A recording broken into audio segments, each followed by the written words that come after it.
Hello, in this lesson we are going to learn how to patch the CrackMe.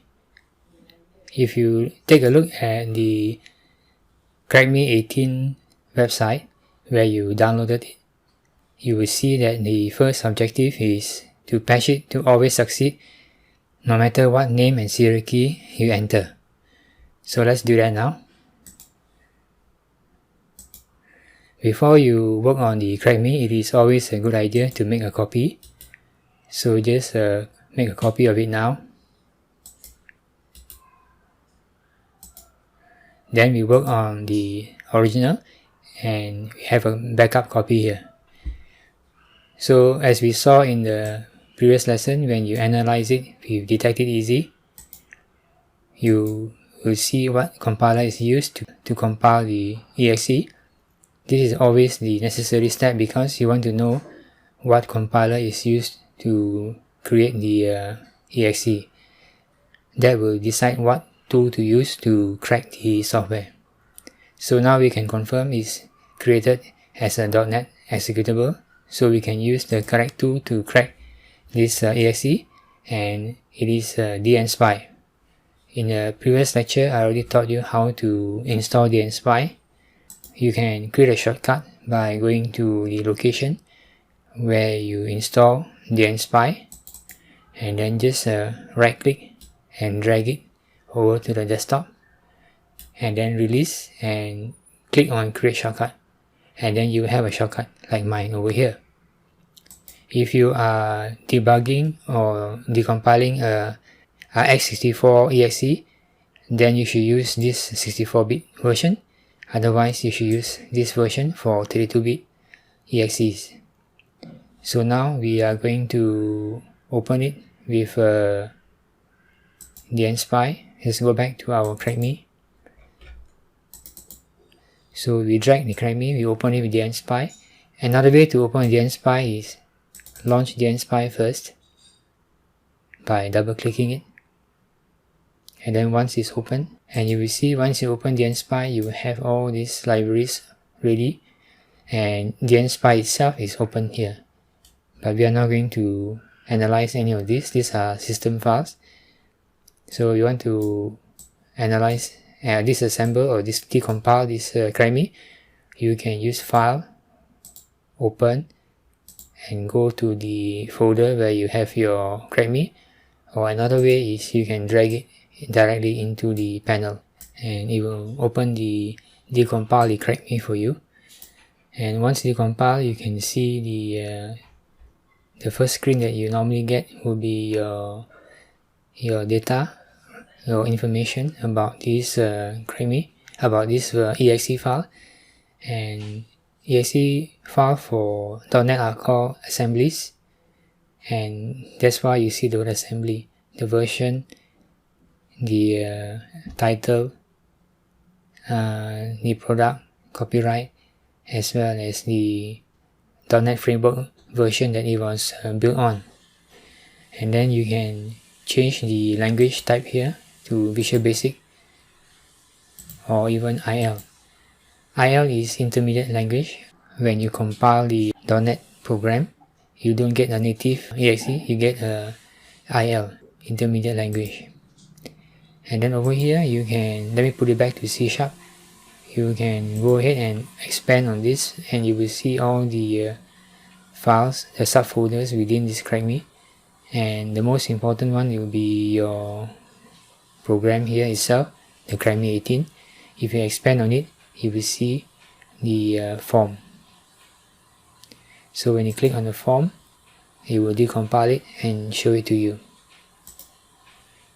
So this is the source code itself, the C# source code itself. You can of course change this to Visual Basic and it will show you in the Visual Basic source code. I will go back to C# for now. So every C# program normally will have a form, and this is the form. This is where the form is created. When you click on this, this is the form, and this is the source code for this form. And then over here, there is a button, and this is what we are interested in. So every form there, you can see some of the buttons. For example here, button check click, and the handler for the button is button check click. So when a user enters a name and serial key and click on check, it will run this handler for the button. So let's enter something. Maybe we enter Ali and then type here any string, any serial key, and click check, and it says the name should be at least 4 characters. So this is probably coming from here. As you can see, the decompiled version here, you can see the text check. If it's less than 4, then it will show the message in the message box, name should be at least 4 characters over here. So if you enter something longer than this and you click check, then we have a different error message. That means it is not showing this bad message. It is coming down here and showing this second error message over here. Message box show wrong serial key. So it's coming from here. So from here we can see that the correct way to patch this would be to modify this instruction over here. So we want this to be true no matter what you enter in the name and serial key field. So in order to do that, let's close this. You will modify the instruction here. One way, easy way to do it is to invert the logic. So here it will be true if the text2 is equals to the value. So if you want to invert it, you can negate it using the negation operator. You can edit this by right clicking and then go here and click edit method C#. And then once you have the edit window open, you can change the instruction here. You can put a negation operator. So when you put a negation operator, it will negate whatever in here. If it was originally false, it becomes true. Whatever true becomes false. So no matter what you type, this will always be true, and therefore it will always show this good message. So even if this text2 is not equals to value, it will always be true because of the negation operator. So now we can compile this, and once it's compiled, we can save a new exe file by clicking file and then click save module, and then here over here you can click new file name for it by clicking on the 3 dots here, and then give a new name by putting an extension at the back, call it patch, and then click save. Click OK. Alright, so now if you run the patch file and you enter anything, click check, now you get correct serial key. So this is how you patch it using dnSpy.